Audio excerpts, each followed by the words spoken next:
everybody. Hi everyone. Welcome to Stitch and Bear Time. My name is Leslie, and this is my little bear, and he's being all crazy. We're being all crazy. And we are going to get started on our new Easter project. So let's get started. Go find your bone. Where's your bone? Go get your bone. Okay. So let's get started on our project. As I announced not that long ago, we are going to be doing this one, the Easter wall hanging project. It's new, it's brand new from Bucilla, and I am so excited to do it because it's just so cute. Look how cute that little chick is with its basket and its little eggs, and I don't know, I really like it. So we're gonna do that.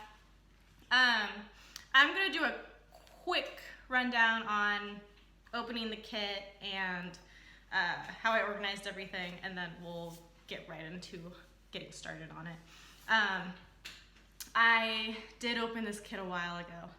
Sorry, but I took pictures and I did videos and I made sure I documented what I was doing. But it's so cute. I just had to just do it. So let's switch right to how the package looked. There we go. There's the package. It comes with everything that you need. And if you have not done one of these kits before, you really don't need to buy anything to do one of these. It really does give you all of the supplies. So here in this picture, you can see I have my instructions in my hand. And I have mentioned this before in the past, where sometimes the picture on the back will show a diagram. It is the color and symbol guide chart, and that becomes so important for knowing what colors and what stitches to use. So in this kit, the back of the picture ends up being twice as important as before. You want to make sure that you're taking pictures of your instructions before you get started, because if you accidentally lose these, it really does hold you up on trying to get your project done. Luckily, this kit specifically, it's so new that Mary Stocking and Plaid Craft, they are going to have the instructions handy if you call them and say I lost them. Not all kits are like that. If you got a kit that's vintage, 1990s, good luck. Good luck getting those instructions back. But this one, at least you do have that as a backup. If you lose them, you could always just contact the seller. As you can see here, I organized my floss. I wrote the numbers down by the color on where I placed my floss. And I also have a little container that I put my beads and sequins in. It's starting to get a little small. I'm filling up all the little, I don't know what to call those, these little holders. I need to get another one or find a different way to store all my extras. But I will figure that out later. This is my needle case, my needle book, I guess I should call it. And I have all my needles, my pins, my scissors. I have felt scissors and thread scissors, and then I have a pencil or two to help me mark as I go along or make notes. I did something a little different this time on how I am organizing my felt pieces. For the smaller pieces, I kept coming across this where it'd take me forever to find my next felt piece when it was tiny, and if I was on piece number like 80 something, like, at least I didn't have as much felt to look through, but if I was on piece number 5, I had a lot of felt to look through to just find piece number 5 if it wasn't very big. So I loosely cut everything to fit in a bag, and I put them in numerical order, and notice how I left the number next to the piece. Otherwise, I'm not gonna know what number that piece is. But I tried this new method. I'm really liking it so far. It's just making it so much faster for me to find my next piece when it's small. For the bigger pieces, like the chick's body, the head, the basket, all those, I just kind of wrapped them up around a paper towel roll. There we go. And I put a little pin in it to hold it in place. Be careful which brand of paper towel you use, because some of them have a lot more glue than others. I use the cheap ones. They tend to not have as good of glue, like Sparkle. So then it works really nice to put the felt around, and I know I'm not gonna be worrying about any glue getting on it. And then, of course, that was how everything looked once it was all put together. Everything was in its bag. I used 2.5 gallon bags, and my project was ready to go. If you want a more detailed explanation on what comes in your kit, how do I iron out my felt, because I do iron my felt before I use it, please go to my Letters to Santa video number 1. I do a more detailed view on how to iron it and organize it and really go through what's in my kit. Okay, let's have a little bear break. Yay! Who doesn't love a little bear? So here he was the morning of our snow day. He had never seen snow before. Hey, what are you doing? Hold on, we need to take a break. Okay, we're back. Things are okay. He decided he wanted to look in the bookcase. There's nothing in there for him, but he thought there was. Back to what we were doing. So this was the morning of our snow day. He'd never seen snow before, and he does sleep in our bed. So you see a picture here of him with his head on a pillow, and he was a little bit covered up with a blanket. He's very spoiled, may I add, because he's our only one. We don't even have kids, so he's our only one. He's very spoiled. And we did take a video of him playing out in the snow. Okay. Go get it, buddy.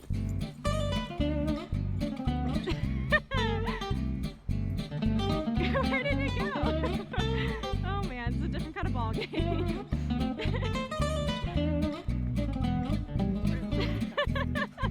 Did you lose it already? Oh my gosh.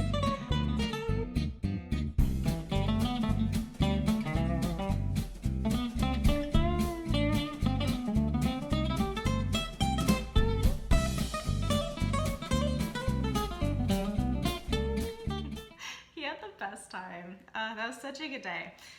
Okay, back to Bucilla. Let's get started. And we are going to start with piece number 1. So piece number 1 is basically this entire banner, and all you do on it is a ton of outline stitching. If you don't like outline stitching, this is not the project for you. But if you love it, then go for it. Or if you need more practice at it, you want to get good at it, and you haven't been able to get good at it, this is definitely the project for you. Because that's all you do on piece number 1, and then on piece number 2, you're doing even more of it.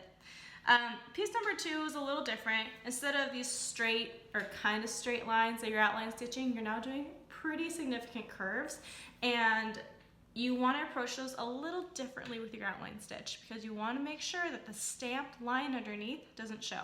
Let's go through that. I'm going to show you guys how to do an outline stitch, and I wanted to show you on a curved line rather than a straight line because it is much more difficult. So the goal with doing it on a curved line is you really don't want to see the line that's underneath it, which can be a little tricky. So as you can see, I already got started. My knot is on the back. I already did 1 stitch, and I'm going to show you how to do this. So I'm going to take my needle. I'm going to place it a little bit further than when my last stitch was at. Especially with a curve, you're actually going to do these stitches a little smaller than if I was going to do a straighter line over here. Try and center this, there we go. So my needle is going to go in, and notice how it is actually going on the outside of this curve. If I were to put my needle on the inside of the curve, you're going to see the line underneath it. So I'm going to put on the outside of the curve and have my needle come up where my last stitch was at. And then I'm going to pull. Like so. And we're going to do a few more of these so you guys can see why it is so important to do your stitch slightly outside of the line when you're doing a curve rather than the inside. So I'm going to do it again, put my needle down through the felt, away from my last stitch, up to where my last stitch was at, and then I'm going to pull through. And you will also notice I always keep my thread I always keep my thread up. I don't have it come down. I keep it up when I go around curves. That's also important to me when I do these. So we'll do one more here. So down outside of this line a little bit, up to where my last stitch was at. I'm going to pull, and there's your outline stitch. And notice how you don't see the line underneath it at all because my stitch is slightly outside of where that line was at. It just covers it really nice when you go around a curve.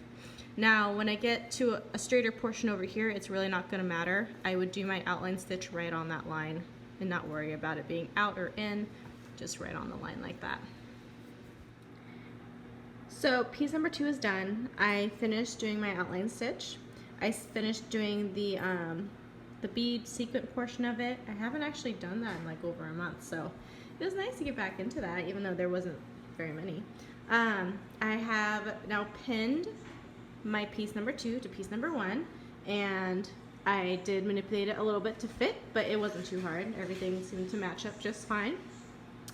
So now I'm about to get ready to do the applique stitch, and I'm just rolling this up just because this is kind of a big piece. Sometimes I do that when I'm trying to work in one area. I'll take a paper towel roll and just roll up the other area to get it out of the way of things. Yeah, so I'm about to do the applique stitch, and then we'll move on to piece number 3. Let's put on some beads and sequins. So with piece number 3, as you can see here, I've already done an outline stitch, and now I'm putting these little sparkly things on. If you have watched my prior videos, then obviously I've shown how to do this once, so I'm going to show it again for this project. As you can see on the back here, I have started my little knot, and I have put in a few beads and sequins already. So let me show you how to do this. You take your needle, you go from the back to the front and go through that little dot, the black dot right there. And you're gonna push your needle through, come up all the way to the top. I'm then gonna grab a little sequin from here. I have these little cups that I hold all my beads and sequins in. And then I grab my bead. I don't use a paper plate. For me, it just takes too long to do that. I'd rather just grab it with my fingers and put it on the needle. It's just so much faster that way for me. And then you're gonna take your needle, and you're not gonna go through the bead. You're gonna go past the bead, and you're gonna go through the sequin, back through that black hole that you already went through. And then you're going to pull. And that's it, and then it's on. And what I do is I come to the back, and I make a little knot. I kind of snag some felt, just a little bit, and I make my knot. And I do that after each sequin. I've learned that it makes them a lot sturdier, and then if you make a mistake somewhere and you need to go to the back and cut something off, all the other sequins will stay on, and that one sequin will just come off. So multiple reasons why I do it that way now. And there we go. So I appliqued piece number 3 onto the banner, and then I got the feet on. It was a quick cut and applique on, as you can see here. And then I got to work on the chick. I did the wing. I had to do more outline stitching. Remember, I said there's a lot of outline stitching in this project. And then I got to put on more beads and sequins. I had to do the same thing on the body. It was a lot. And then I just wanted to show the back. Don't feel bad if the back looks like a mess, especially if you're new at this or you've been doing these forever. Who cares? You're gonna cover it up. You're gonna stuff it, applique it on. No one's gonna see it, so don't worry about the back. That's what my back looks like. Who cares? And then I got it on and I stuffed it and appliqued it, and it's all cute. We're gonna have to stop here. The next video, we're gonna start with the face. And I'm actually a little further than what I've shown here.